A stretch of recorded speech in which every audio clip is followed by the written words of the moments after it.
Okay, thank you. Thank you, Assemblywoman.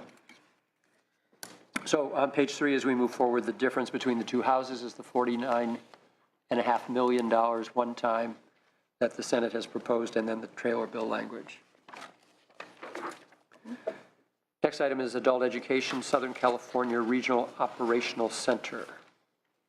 The Senate has some trailer bill language. Ms. Collins? The Senate has proposed trailer bill, a placeholder trailer bill that calls for Southern California Regional Occupation Center to continue to receive funds for providing adult education and to serve adult schools in the same manner as other school districts moving forward. Do you know much about the situation at this ROC? My understanding is that SoCal ROC, as it's known, serves a large number of adults, and they would not be, under the governor's proposal, an adult education consortium member. They would be an entity. So in order to, that means that in order to receive funds, they would need to receive them from a member of their consortia, so a school district, community college, or county office of education. And there's concern that that funding may not be passed through to this occupation center that does serve many adults. Is this one occupational center unique in some way, or are there others that would be in a similar situation? There's another occupational center in San Jose known as Metropolitan Education Center, I believe, that might be in a similar situation. That's a center. There may be other joint power agreements throughout the state that this might also affect. Ms. Bossler?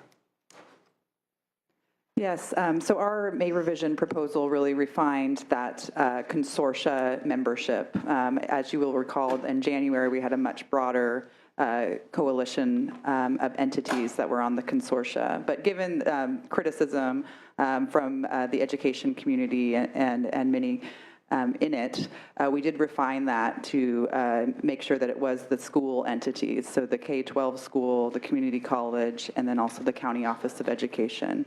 They are the voting members of the consortia, but they are required to consult with all of the parties in their community that are that deliver adult education. So I think that we don't support this language. I think that the consortia structure is made to bring everybody who is adult education provider into the discussion, and that funds would be allocated via the school district or the community college or the county office in this case. Do we know how many regional occupational centers there are statewide? The two I'm familiar with are these two that we've just discussed, but there are other JPAs that districts may pass through money with adult education funding tied to it. We're not sure what that amount or the number of JPAs that do that are. Kind of through the recession, the way that we tallied things got a little bit messy. So. Thank you, Assemblywoman. Yes, thank you, Mr. Chairman. So just to echo the comments of Assemblywoman Weber in discussing adult education, this, I think, falls into that conversation as well, in that we don't have a lot of these centers to serve this population, and it seems like it gets more and more narrow as we go along in these budget discussions of how we allocate funds to adult ed. It would be my preference that we had more of these centers to serve the state rather than just the few I think that we have. But this particular one, we're talking about, you know, the entirety of Southern California where these folks are looking for some assistance in this adult education. I think personally it would be unwise of us to turn a blind eye to this, given the fact that there are so few of them out there. So I would just ask that the committee, you know, contemplate that, since it seems we only have one for the north and one for the south. Thank you. Yeah, I think there are several of these similar things, and we have different names. I know there's one in San Jose and one in the San Diego area. I think what these regional occupational centers, how they existed, was that different districts pool their resources to build these centers. Because if you're in a small district, maybe you don't have enough money to basically do your own occupational centers. So a lot of small districts form these centers. Some of the large districts like LA may have its own regional occupational effort that they do in their schools. So these things were funded by the individual districts. Now, my understanding is what's happening now with local control funding formula and with the introduction of additional resources coming in, the districts still have the authority that they had before, which is to form these regional centers and to put their monies together. The concern among some regional centers is that these districts may not want to do that. So if they don't do it, they don't do it. I mean, they may do something else. So this then becomes an entity that was not really formed by us, but formed by districts out of necessity.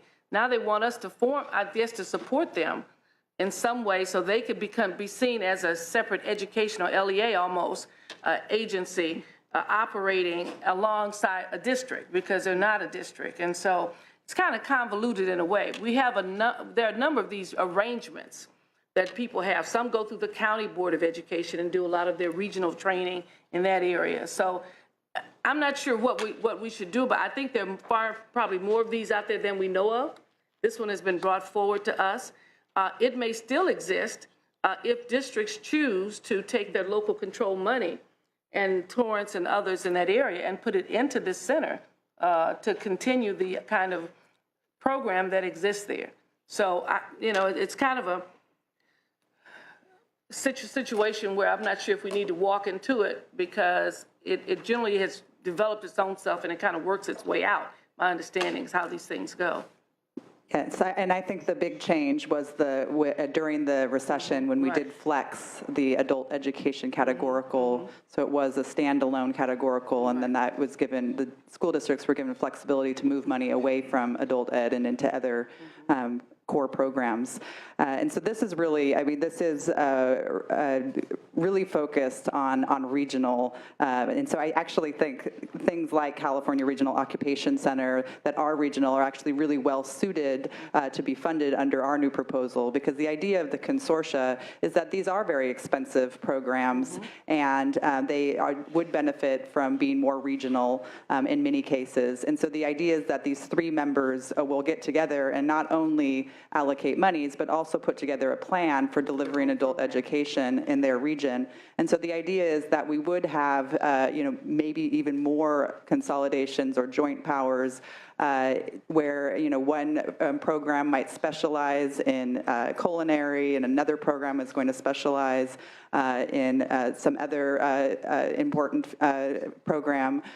So that's, that is the vision, I think, of our regional structure, is actually to encourage more of these regional collaboratives as opposed to having a separate K-12 system and a separate community college system and county office of education systems in some cases. But this would be something that the local schools would decide to come together, as they've done with these regional centers already. Okay. And part of our idea about the consortia is really just getting all of those leaders in the room together and really talking about all of the different programs, because there's also workforce investment board programs, the libraries in some areas of the state are big players in adult literacy programs, and just really having all of those people in the same room talking about what they're doing and sharing how they can work together better. So your concern again with the trailer bill language is that currently SoCal Rock is not definitively excluded from the funding. No. It's just that they have to work more collaboratively with their consortium. Yeah, all right. Local control funding formula implementation. This will be conforming again to our 98 package. Mr. Cabral? Yes, on this issue, the main difference is just, I think, each of the houses in the budget year funded a variety of priorities, and then the remaining amount was provided for LCFF increases. So this would conform depending on the other spending priorities you have and also which revenues you choose to use. Wherever we land. All right. And the next item on page 6 is our K through 12 mandate backlog. In terms of the dollar amount on this one, it's also very similar. I think it depends on the other priorities that you might have. So the Senate provided $3 billion in funding for the K-12 mandate backlog. The Assembly provided $3.8 billion. Really, the biggest difference is related to the issue on your next page, which is that the Senate chose to provide $800 million in one time for the educator effectiveness proposal. That's really what causes that difference. So again, the total amount that you provide for the mandate backlog will depend on just the other spending priorities that you have. There is a language difference in the Assembly adopted some trailer bill language to prevent the controller from reducing school districts' outstanding mandate balance due to an audit.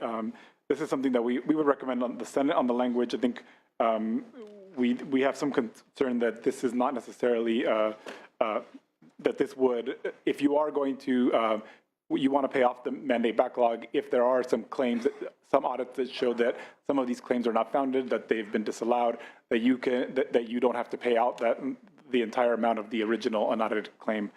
So we would recommend the Senate on that. And we agree with the LAO on and do not support the Assembly trailer bill related to the mandate audit methodology change.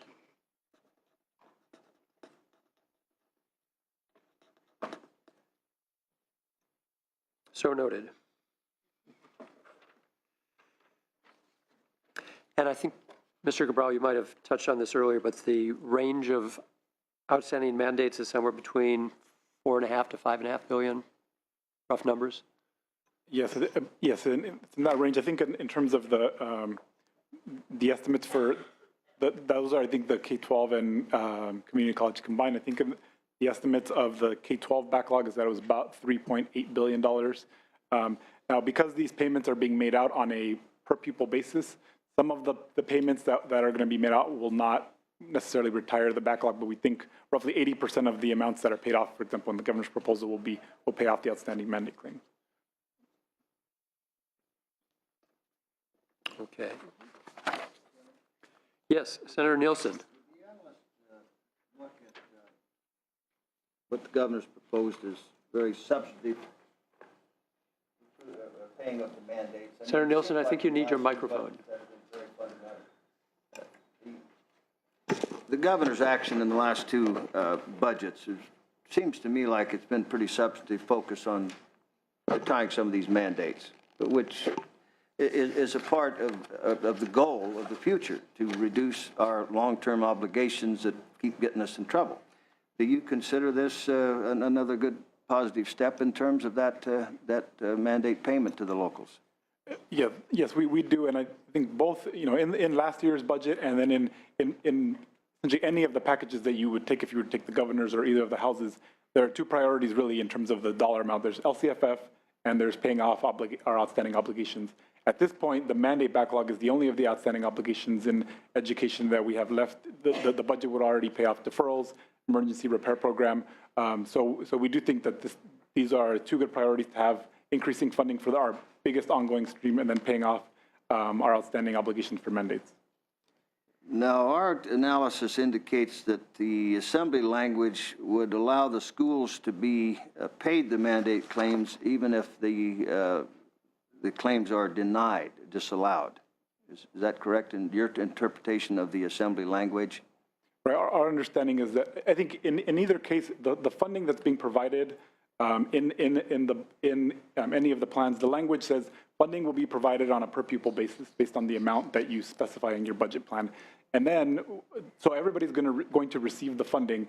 And then if the district or charter or county office has an outstanding, mandate claims that are outstanding that the state has not paid, then that per pupil funding amount will be considered a payment of that outstanding claim. The issue then becomes if so if there was an audit of a school district, I think our understanding is that would not necessarily that if it was found that some of those mandates were not allowable claims, that they wouldn't necessarily lose the per pupil funding that they received. They would still receive it, but there would be that we would instead pay off some of the, offset more of their outstanding mandate claims. So they'd still be required to obligate the money towards a mandate. It would still pay off. Yeah, it would still pay off future obligations. It's just an issue that if you don't allow for audits to reduce the amount of outstanding mandate claims, you may end up at the end of the day paying more than you needed to pay off your mandate obligation. Ms. Bosworth, does finance look at it different, or do they concur with the analyst?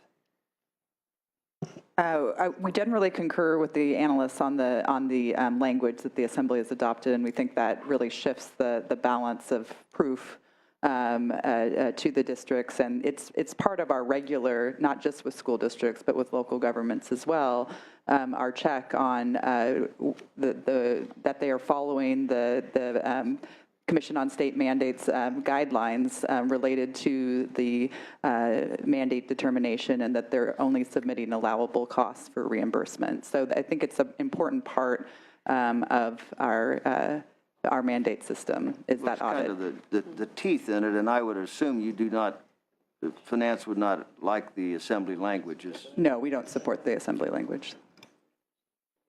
And with regard to the school mandates, is there as dramatic a range in what we have submitted to the state for repayment as we see in the general mandates?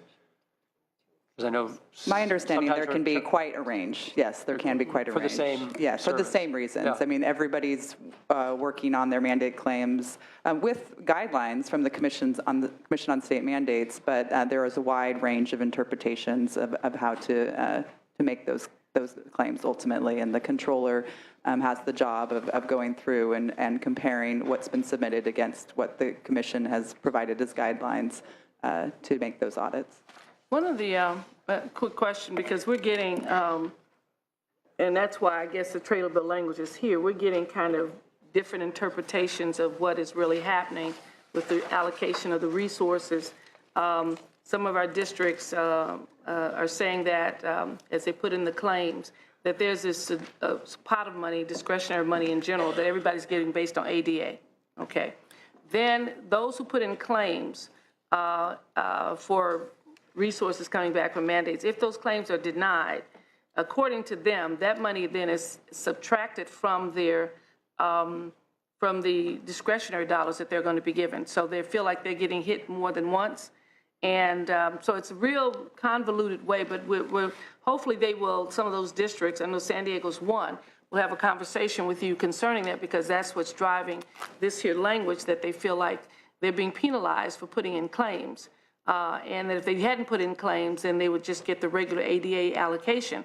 But once they put in the claims, then not only do they not get the money, but then it's their mandates or their claims are being counted as the resources that they would normally get. And those districts that have no claims or have very, basically are going to get the ADA across the board. So they're being penalized more than once and almost being targeted because they put in claims. So it's really, I would highly recommend that we look at that, and because we're getting, from what I hear here is one story, I hear another story in terms of how this is being allocated, and so some don't believe that they're actually getting their fair share of the resources that should be coming back to them. In our understanding of the language is that in no circumstances would this funding that's provided in this year's budget, also that was provided in last year's budget, we did a similar thing last year, that any of the money would be taken back from a district as a result of an audit.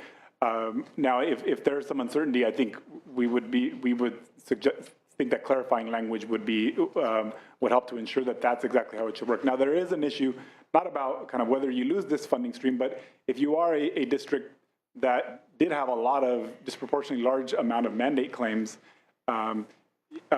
if the state chose to take an approach of just simply paying off the outstanding obligations and not providing a per pupil amount to everybody, then they would get a bigger chunk of that pie. They would get a bigger share because they have these larger outstanding claims. So there is also, I think, some concern. Some districts who are not don't like the state's approach in terms of paying them off. We think that we have liked the approach because we think it does create a disincentive for sort of inflating mandate claims. We do want some of this one-time funding to be available for districts as they move and have our building and expanding programs and doing other things like working on professional development and other things.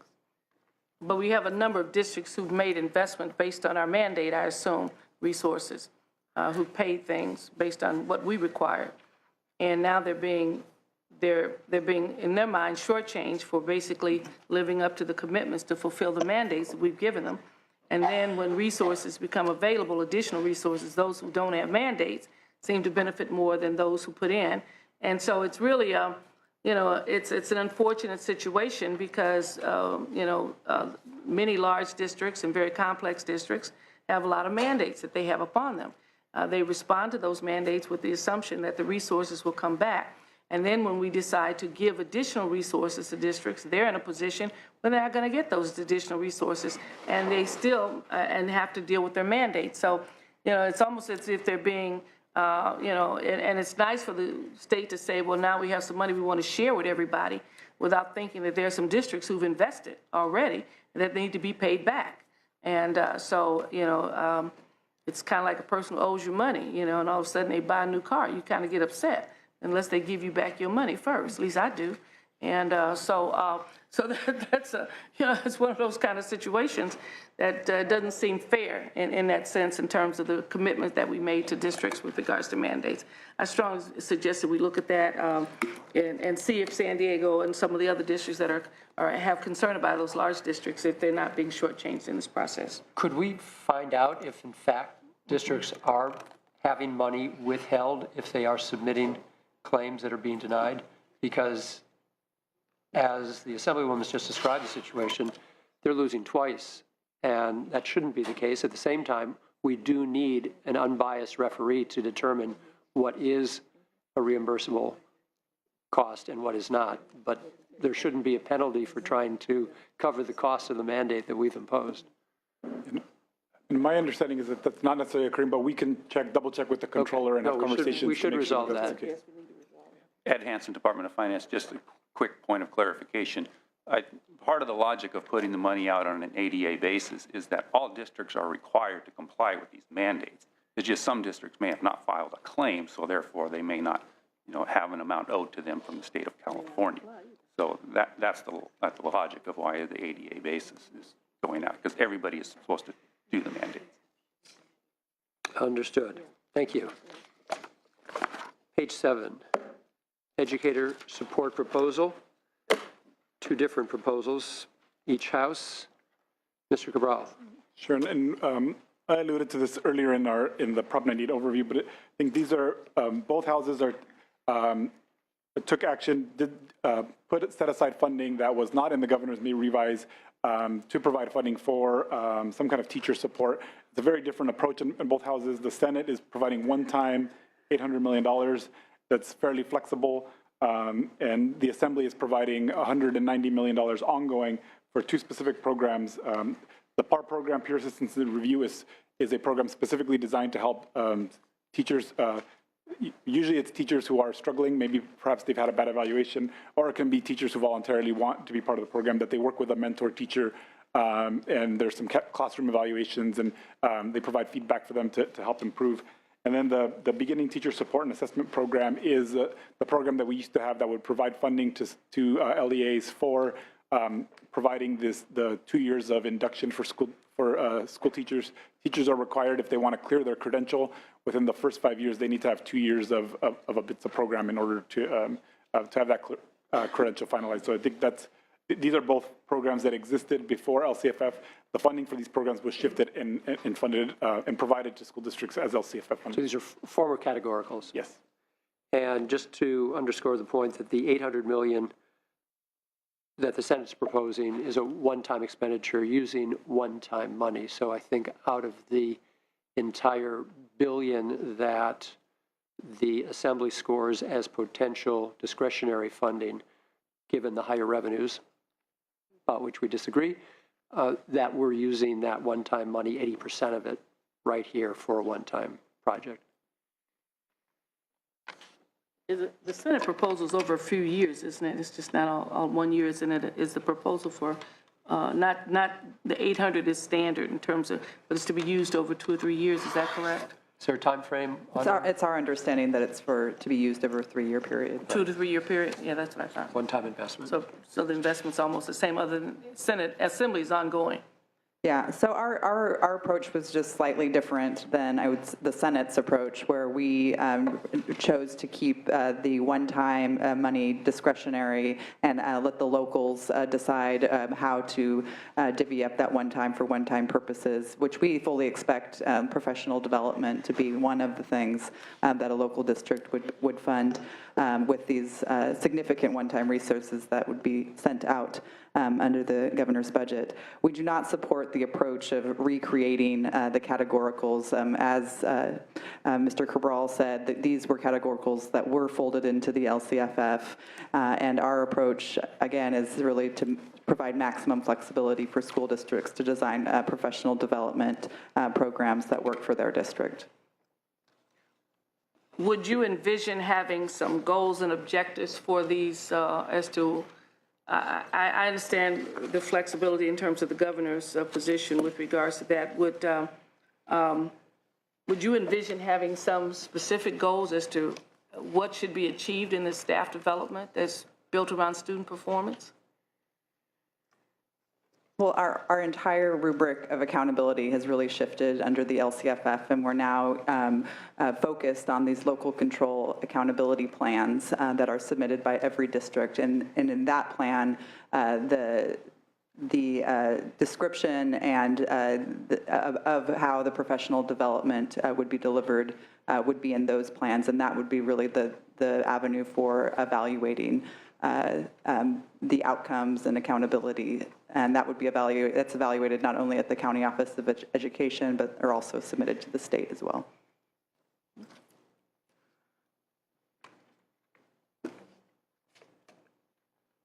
Page 8 is the debate over career tech education. Ms. Collins.